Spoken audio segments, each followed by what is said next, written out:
Hello friends, তো আজকে আমরা আলোচনা করে নেব 30টি এমসিকিউ কোন বংশ থেকে, নন্দ বংশ থেকে, এবং এগুলো আমাদের RRB group D, WBP, West Bengal civil service examinations, PSC, bank প্রভৃতি বিভিন্ন এক্সামে যেখানে জিকে আসে, তো সেই জিকের জন্য এগুলো হবে ইম্পর্ট্যান্ট।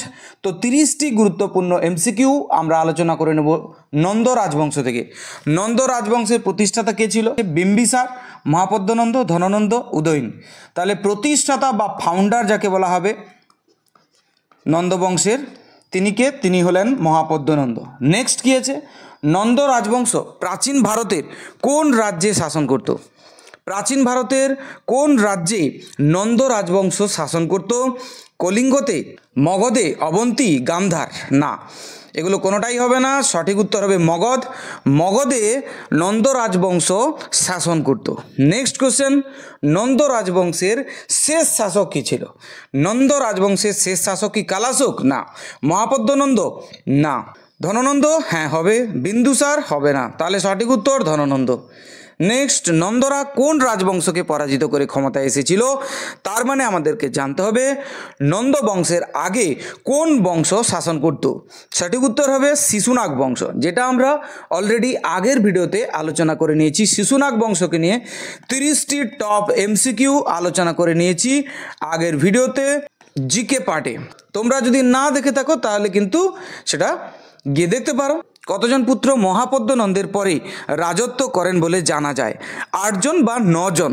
কতজন? 8 জন বা 9 জন। ধননন্দের সময় কোন বিদেশি আক্রমণকারী ভারতে এসেছিল? ধননন্দের সময় যে বিদেশি আক্রমণকারী ভারতে এসেছিল তার নাম হলো আলেকজান্ডার। কে হবে? আলেকজান্ডার। কোন মৌর্য সম্রাট ধননন্দকে, ধনানন্দ কথাটা হবে না, ধননন্দ হবে, ধননন্দ। তো কোন মৌর্য সম্রাট ধননন্দকে পরাজিত করেন? অশোক, বিন্দুসার, চন্দ্রগুপ্ত মৌর্য, বৃহদ্রথ। সঠিক উত্তর কী হবে? চন্দ্রগুপ্ত মৌর্য। চন্দ্রগুপ্ত মৌর্যকে নন্দদের বিরুদ্ধে সাহায্য করেছিলেন কে? অর্থাৎ নন্দদেরকে হারাতে, নন্দদেরকে পরাজিত করতে চন্দ্রগুপ্ত মৌর্যকে সাহায্য করেছিলেন কে? চাণক্য। যেই চাণক্য সেই কৌটিল্য, তার মানে উভয়ই হবে, অর্থাৎ অপশান সি বা অপশান গ হবে সঠিক উত্তর। নেক্সট কোশ্চেন, নন্দরা কেমন শাসন ব্যবস্থা অনুসরণ করত? নন্দরা যে শাসন ব্যবস্থা অনুসরণ করত সেটা কি? রাজতন্ত্র, গণতন্ত্র, কনফেডারেশন, ধর্মতন্ত্র? সঠিক উত্তর হবে রাজতন্ত্র, অর্থাৎ সেখানে রাজাই হবে প্রধান, সর্বে সর্বা। নন্দ রাজারা কোন কারণে বিখ্যাত ছিলেন? দুর্বল সেনাবাহিনীর কারণে? না না। সরল জীবনযাপন? না। বিপুল ধনসম্পদ, প্রচুর ধনসম্পদের কারণে বিখ্যাত ছিল। ধর্মীয় সহনশীলতা তো হবেই না। কোন গ্রিক ঐতিহাসিক নন্দ শাসকদের সম্পর্কে লিখেছিলেন? প্লিনি, নাকি এরিয়ন, নাকি কার্টিয়াস, রুফাস, নাকি ওপরের সবাই? ইয়েস, ওপরের সবাই, অর্থাৎ প্লিনি, এরিয়ান, কার্টিয়াস, রুফাস, এরা সবাই কিন্তু নন্দ শাসক সম্পর্কে, নন্দ শাসকদের সম্পর্কে বলেছিলেন বা লিখেছিলেন। নেক্সট কোশ্চেন কী আছে? নন্দ রাজবংশের সময়কাল আনুমানিক কোন সময়টা ছিল নন্দ বংশের সময়কাল? খ্রিস্টপূর্ব 5ম শতাব্দী, খ্রিস্টপূর্ব 4র্থ শতাব্দী, 3য় শতাব্দী, 2য় শতাব্দী? সঠিক উত্তর হবে 4র্থ শতাব্দী। নেক্সট কোশ্চেন, মহাপদ্মনন্দকে অ্যাকোরাট বলা হতো কেন? কেন অ্যাকোরাট বলা হতো? তিনি সন্ন্যাসী ছিলেন বলে? না। তিনি শুধু বিহারে শাসন করতেন? না। তিনি বহু ক্ষত্রিয় রাজবংশ ধ্বংস করেছিলেন, তাই তাকে অ্যাকোরাট বলা হতো। কাকে কাকে বলা হতো? মহাপদ্মনন্দকে। তাহলে অ্যাকোরাট উপাধি কার ছিল? মহাপদ্মনন্দের। তাকে অ্যাকোরাট বলা হতো কেন? তিনি বহু ক্ষত্রিয় রাজবংশ ধ্বংস করেছিলেন। Very very important. Next question, নন্দদের রাজধানী কোথায় ছিল? নন্দদের রাজধানী ছিল পাটলিপুত্রে। কোথায় ছিল? পাটলিপুত্রে। নন্দ রাজবংশের উত্থান কোন প্রাচীন গ্রন্থে উল্লেখ আছে? অর্থাৎ কোন প্রাচীন গ্রন্থে নন্দ বংশের উত্থান সম্পর্কে ডিসক্রাইব করা আছে, বর্ণনা করা আছে? সঠিক উত্তর হবে বিষ্ণু পুরাণ। কোনটা? বিষ্ণু পুরাণ। নন্দ রাজারা কোন বর্ণের বলে মনে করা হয়? ব্রাহ্মণ, ক্ষত্রিয়, শূদ্র, নাকি বৈশ্য? শূদ্র। Very very important question. নন্দরা কোন বংশের বলে মনে করা হয়? শূদ্র বংশ। সঠিক উত্তর কী হবে? শূদ্র বংশ। মৌর্য আমলে কে নন্দদের পতনের কথা লিখেছিলেন? নন্দদের পতনের ব্যাপারে লিখেছিলেন কৌটিল্য নাকি মেগাস্তিনিস নাকি ভদ্রবাহু নাকি অশ্বঘোষ? সঠিক উত্তর কী হবে? কৌটিল্য। কারণ কি কৌটিল্যই চেয়েছিল নন্দদের পতন হোক, তাহলে তিনিই সবচেয়ে ভালো করে জানবেন নন্দদের পতনের আসল কথা বা আসল কারণ। নন্দ শাসনের সময় কোন অর্থনৈতিক বৈশিষ্ট্য লক্ষ্য করা যায়? মুক্ত বাণিজ্য ছিল সেই সময়, নাকি ভূমি বন্টন, নাকি উচ্চ কর আরোপ, নাকি স্বর্ণমুদ্রা? কোনটা সবচেয়ে বেশি লক্ষ্য করা যায় অর্থনৈতিক ক্ষেত্রে? সঠিক উত্তর হচ্ছে উচ্চ কর আরোপ, অর্থাৎ কর বা ট্যাক্স অনেক বেশি ছিল, হাই ছিল, হাই। নেক্সট, নন্দদের পতনের প্রধান কারণ কি? তাদের বিদেশি আক্রমণের জন্য পতন ঘটে, নাকি অভ্যন্তরীণ বিদ্রোহ, নাকি শোষণ ও অজনপ্রিয়তা? অর্থাৎ রাজা, আমাদের নন্দ রাজা এত বেশি শোষণ করেছে, পপুলার থেকে হয়ে গেছে আনপপুলার। তাহলে পপুলার ছিলেন না, আনপপুলার ছিলেন, অর্থাৎ কেউ তাকে পছন্দ করতো না, এত বেশি শোষণ করেছে। সঠিক উত্তর তাহলে কি হবে? শোষণ ও অজনপ্রিয়তা। জৈন মতে চন্দ্রগুপ্তকে নন্দদের বিরুদ্ধে সহায়তা করেছিলেন কে? ভদ্রবাহু সহায়তা করেছিলেন কি?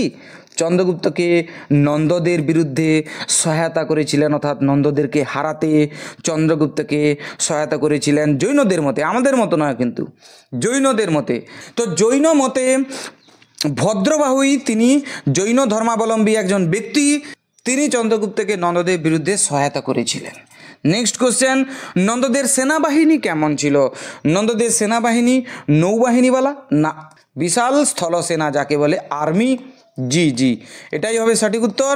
তাহলে বিশাল স্থলসেনা ছিল, তাদেরকে আর্মি বলা হয়, নৌবাহিনী ছিল না, বিশাল স্থলসেনা এটা ছিল, মানে আর্মি ছিল। নন্দদের ধনভাণ্ডারকে কি নামে অভিহিত করা হয়? সোনার ভাণ্ডার, নাকি রাজকোষ, নাকি অবন্তিকোষ, নাকি ভূগর্ভস্থ ধনসম্পত্তি? ভূগর্ভস্থ ধনসম্পত্তি। তাহলে নন্দদের ধনভাণ্ডারকে বলা হতো ভূগর্ভস্থ ধনসম্পত্তি। নেক্সট, নন্দ রাজবংশ আনুমানিক কত বছর স্থায়ী ছিল? এই 50 থেকে 100 বছর, আনুমানিক বলা হয়েছে 50 থেকে 100 বছর তারা রাজত্ব করেছিল। কোন বৌদ্ধ সূত্রে নন্দ রাজাদের উল্লেখ রয়েছে? মহাবংশ, নাকি ললিত বিস্তার, নাকি দীর্ঘনিকায়, নাকি বিনয় পিটক? সঠিক উত্তর হবে মহাবংশ। কি হবে? মহাবংশ। সমস্ত ক্ষত্রিয় ধ্বংসকারী নামে পরিচিত ছিল কে? সমস্ত ক্ষত্রিয় ধ্বংসকারী বা বলা যেতে পারে একরাট।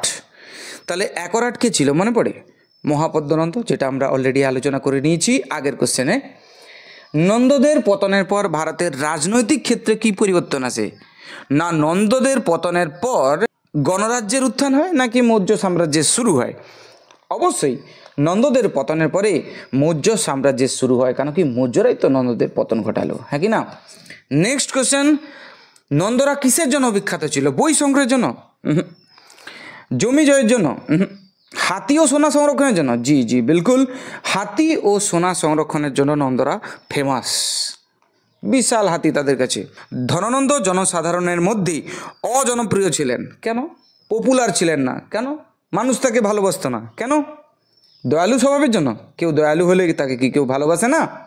সাধারণ জীবনযাপন? না না, এটাও তার বিপরীতমুখী হচ্ছে, অত্যাচার ও উচ্চ করের জন্য। এটাই হবে সঠিক উত্তর। কি হবে? অত্যাচার ও উচ্চকর। উচ্চকর মানে হচ্ছে হাই রেট অফ ট্যাক্স। বোঝাতে পারলাম কিনা? তো দুর্বল শাসন? না না, দুর্বল শাসনের জন্য নয়। ধননন্দের সমসাময়িক কে ছিলেন? ধননন্দের সময় মেগাস্তিনিস নাকি আলেকজান্ডার? আলেকজান্ডার হবে সঠিক উত্তর, সেলুকাস না বিন্দুসার না। নেক্সট কোশ্চেন কি আছে? নন্দ রাজারা তাদের সাম্রাজ্য বিস্তার করতেন কিভাবে? বাণিজ্যের মাধ্যমে? ট্রেড? না। বিবাহ জোটের মাধ্যমে? না, এত বুদ্ধিমান তারা ছিল না। সামরিক জয়ের মাধ্যমে? জি। সব সময় তাদের সামরিক এত বেশি ছিল, তার জন্য বিশাল গর্ব ছিল তাদের, বিশাল অহংকার ছিল, তারা ভেবেছিল কোনোদিন কেউ তাদেরকে হারাতে পারবে না। তাহলে সামরিক জয়ের মাধ্যমে নন্দ রাজারা তাদের সাম্রাজ্য বিস্তার করতেন। উপনিবেশ? না না, এত বুদ্ধিমান তারা ছিল না। থ্যাংক ইউ ভেরি মাচ, দেখা হচ্ছে পরের ভিডিওতে। 30টি এমসিকিউ আমরা প্র্যাকটিস করে ফেললাম আজকের এই ভিডিওতে। চ্যাপ্টার নাম কি ছিল? নন্দবংশ। পরের চ্যাপ্টার কি আসতে চলেছে? নন্দদেরকে পতন ঘটালো কারা? মৌর্য বংশ। পরের চ্যাপ্টার কি আসতে চলেছে? মৌর্য বংশ। আশা করি ভিডিওটি ভালো লেগেছে। যদি ভালো লেগে থাকে তাহলে অবশ্যই চ্যানেলকে কী করতে হবে? সাবস্ক্রাইব। ভিডিওকে কী করতে হবে? লাইক। আর ভিডিওর নিচে ছোট্ট একটা বাক্স আছে, সেখানে কী করতে হবে? কমেন্ট। তো আমি আমার কাজ করে ফেলেছি, বাদবাকি তোমরা তোমাদের কাজগুলো করে ফেলো। তোমাদের এই যে 4টা টাস্ক দিয়ে দিলাম। থ্যাংক ইউ ভেরি মাচ, দেখা হচ্ছে পরের ভিডিওতে।